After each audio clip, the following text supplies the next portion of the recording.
To recap this past week in government, we primarily talked about the financing of government.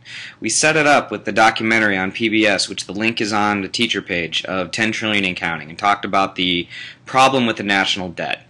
We talked about the taxation that goes on and what ultimately taxes go back for, and of course how we are very good in this country about spending more than we actually collect in taxes, which is why our debt is just ever increasing. Now, for us, we need to understand in this class that it is Congress that has the power to tax, and that is a federal issue and that is a state issue, because both Congresses ultimately levy taxes on us. Now, what about our income taxes, which is the largest source of government income? We have what is called a progressive income tax, meaning that the more money you make, the higher the tax rate. Now, this is always something that is changing and it is very much a part of modern politics. We'll see in current events how this changes up. Now, sales tax is another big part of local governments and how they get it. Now, not every state has this. And of course, it varies state by state and city by city, because each state can have a sales tax, each city can have an additional sales tax. So depending on where you look, there can be a very different sales tax on products. We talked about property taxes and how it relates to not only home size, but what we get out of property taxes. Now again, the concept of a property tax is every year a homeowner has to pay the percentage of what their home is worth. We here in Arizona have a very, very low property tax, and that allows for our houses to be a lot bigger than, say, on the East Coast where they have high property tax. And because it is expensive, it alters what the houses look like. They're very small, they're confined, there's not a lot of space between the houses because it's too costly. And the other side of that is that property tax is directly what pays for law enforcement, education, these types of things. And so in states that have high property tax tend to be able to afford more. States that have low property tax tend to be able to afford less. Which leads us to the issues of government, the taxes, the deficits, the surpluses. Now, of course, we talked about the history from basically your childhood and even back into the 80s a little bit about what happened with spending and taxing policies, how they went back and forth.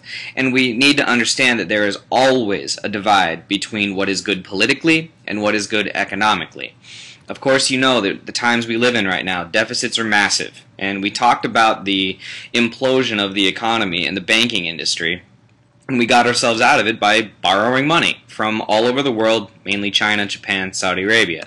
And of course, because of that, and our spending has increased once again, the national debt just keeps going up. Now, in addition to the banking industry issues, which we'll talk more about in a second, it's also the entitlement reform that we talked about, the Social Security, the Medicare, the Medicaid, especially Social Security and Medicare, the two biggest of the entitlements, that is just going to be costing the government more and more and more as years go on, and ultimately at some point it's not going to be affordable. Current estimates, 2031, the budget will simply implode. Now, in addition to that coming issue, we talked this week about the financial meltdown and how it took place, and with hindsight being 2020, we can look at the warnings that were there.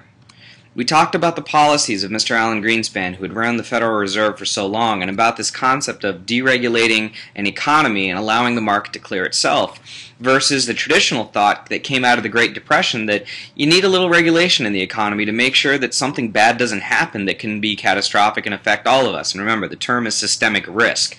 If a business is so big and it goes out and it affects all of us, that's a systemic risk, and that's something that the people that believe in regulation say government needs to be there to take care of. Now, of course, as of 2007, it was the banking industry that experienced a systemic risk, and we talked about the derivatives market, in particular the OTC derivatives that were at the very core of that.